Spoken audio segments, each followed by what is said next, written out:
कथा है दर्पण। क्या है कथा? जोर से बोलो, क्या है? दर्पण। जीवन करो अर्पण। क्या करो? बुरा मत मानना, पिछली कथा में भी बोला था, फिर कहते हैं, कल भी कहा था, आज फिर कहते हैं, कथा या वक्ता वित्त का हरण नहीं करता है, भगवान की कथा चित्त का हरण करती है। आज महाराज जी बता रहे थे, महाराज जी ने किसी से कहा, महाराज जी को क्यों, महाराज लोगों को लग रहा है कि महाराज जी पैसा कमाते हैं, लंदन वाले महाराज जी के लिए।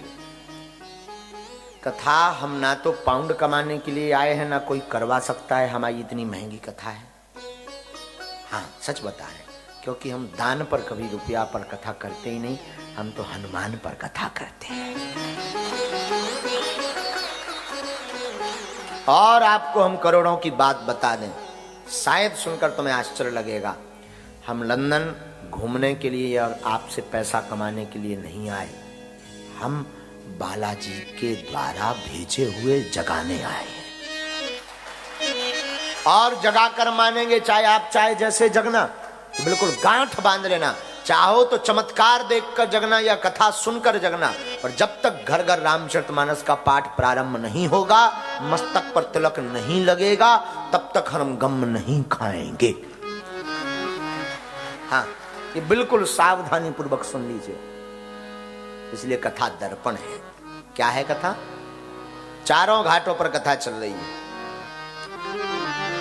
सत्संग के प्रभाव से संशय मिटता है। क्या मिटता है? संशय। संशय का अर्थ होता मन में कोई क्वेश्चन ऐसे हो जिनका उत्तर ना पा रहे हो, दुविधापूर्वक उन प्रश्नों के उत्तर सत्संग से मिलते हैं। लाखों करोड़ों लोग ऐसे हैं, यहां पर भी कई लोग बैठे हुए हैं जो आप लोगों में भी ऐसे लोग हैं जो 2 दिन से कथा सुन रहे, अनेक प्रश्नों के उत्तर बैठे बैठे मिल गए होंगे। और आप कोशिश कीजिएगा, आप जब जब कथा सुनेंगे आपको प्रश्नों के उत्तर जरूर मिलेंगे। जब पक्षीराज गरुड़ जी को संशय हो गया भगवान पर, कब? भगवान नागपाश में बंधे तो नारद जी ने पक्षीराज गरुड़ जी को बुलाया, आओ, और भगवान रावण के युद्ध में लंका में नागपाश से बंधन काटो। तो राम जी को ये बंधन काटने पर पक्षीराज गरुड़ जी को नैकट्ट दोष लग गया। एक दोष होता है जिसका नाम है नैकट्ट दोष। महाराज जी, ये बड़ी बड़ी अद्भुत बात है। नैकट्ट दोष का अर्थ होता है किसी के नजदीक ज्यादा रहने पर उसके प्रति श्रद्धा घट जाती है, इसको कहते हैं नैकट्ट दोष। ये प्रायः शिष्यों में ज्यादा लगता है। हाँ, जो चेला 24 घंटे गुरुजी के साथ रहे, अरे बोले गुरुजी तो घर के आए, हमने तो उन्हें देखो कैसे खा, उनकी श्रद्धा घट जाती, उनको दोष लग जाता, नैकट्ट दोष। यही पक्षीराज गरुड़ जी को दोष लगा, नैकट्ट दोष।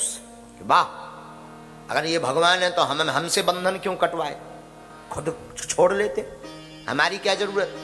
अगर हमारी जरूरत है तो फिर ये भगवान नहीं है। ये दोष लग गया पक्षीराज गरुड़ जी को, तो नैकट्ट दोष लगा।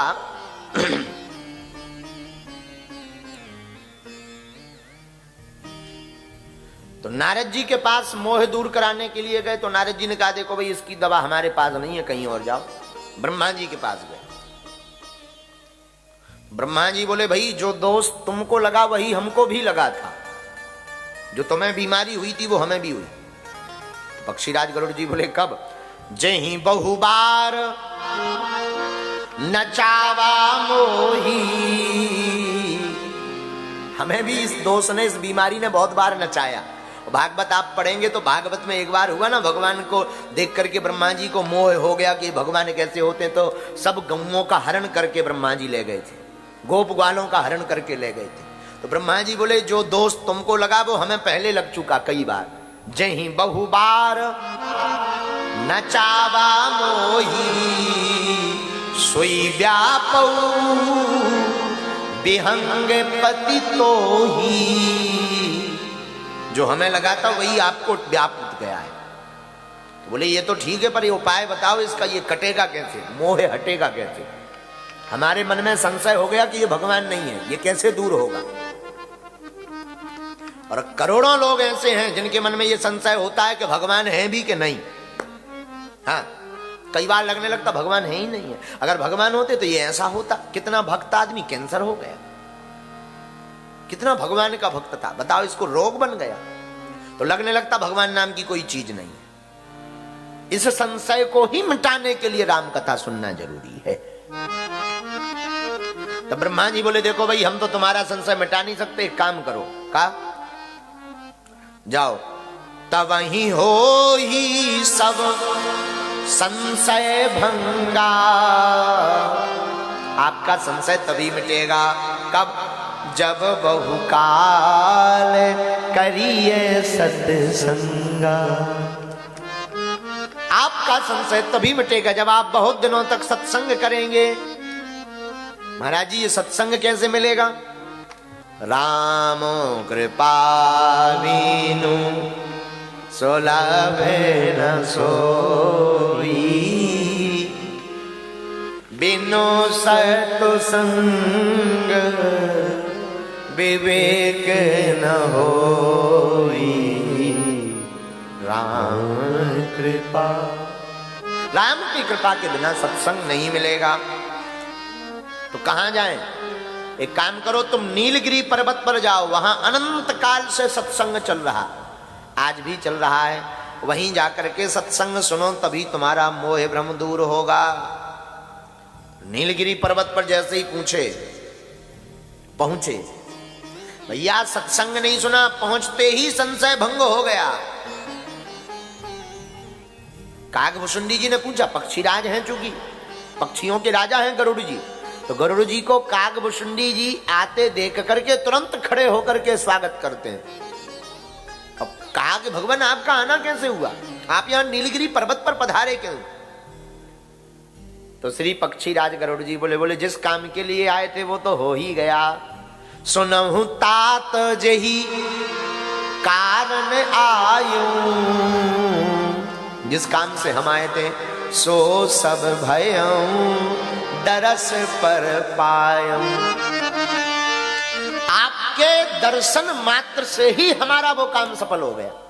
बुरा मत मानना मेरे पागलों, कोई सच्चा साधु और सच्चा गुरु ये जब जिंदगी में आ जाते हैं तो फिर संशय बचते ही नहीं। उसको देखकर, उसकी वाणी को देखकर, उसकी लीलाएं देखकर, उसके चमत्कार देखकर ये लगने लगता मानो नाचता खेलता गाता हुआ यही ब्रह्म हो। हाँ, सच्चा गुरु, बुरा मत मानना। कन फुक्का गुरु हजार हैं, नहीं जिनको कछु ज्ञान, वो आपन तो नर के चले संग लिए जजमान। सच्चा और अच्छा, जो सच्चा गुरु होगा, जो सच्चा महापुरुष होगा, जो अच्छा और सच्चा संत होगा, उनके नजदीक जाते ही अपने आप भक्ति दृढ़ हो जाती है। चमत्कार नहीं, भक्ति दृढ़। चमत्कार साधन नहीं है भगवान को पाने का, नहीं। चमत्कार तो भगवान के खिलौना है। जिस व्यक्ति को भगवान को दर्शन नहीं देना होता है उसको चमत्कार पकड़ा देते हैं, ले भाई तू इसी में खेल। माताओं को जब काम करना होता ना, छोटे बच्चे होते हैं, बहुत छोटे बच्चे, छोटे से शिशु, और माताओं को कोई काम करना हो तो वो क्या करती हैं, घुनघुना पकड़ा देती हैं बच्चे पर, ले इससे खेल। गुनगुन गुनगुन गुन वो होता रहता ना जिसमें घुंघरू लगी रहती, ले तू इससे खेल।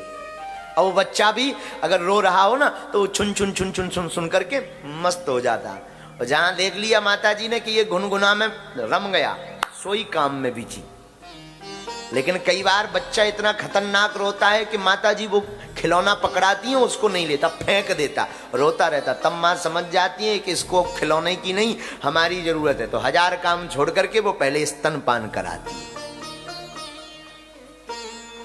उसी प्रकार भगवान की गली में जो भी भक्त चलता है तो भगवान पहले उसे सिद्धियों का खिलौना पकड़ा देते हैं, ले ये ले चमत्कार दिखा।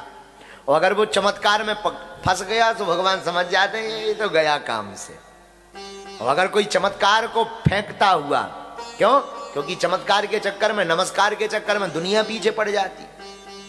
मान बढ़ाई जब से आई, लगन राम से छूटी, और स्वामी स्वामी सुनन लागे, सो किस्मत हमारी फूटी। बोलो सीताराम। हाँ, मान बढ़ाई आती है तो लगन राम जी से छूट जाती है, और जब कोई चमत्कार को छोड़कर राम जी को पकड़ता है तब राम जी समझ जाते इसको हमारी जरूरत है।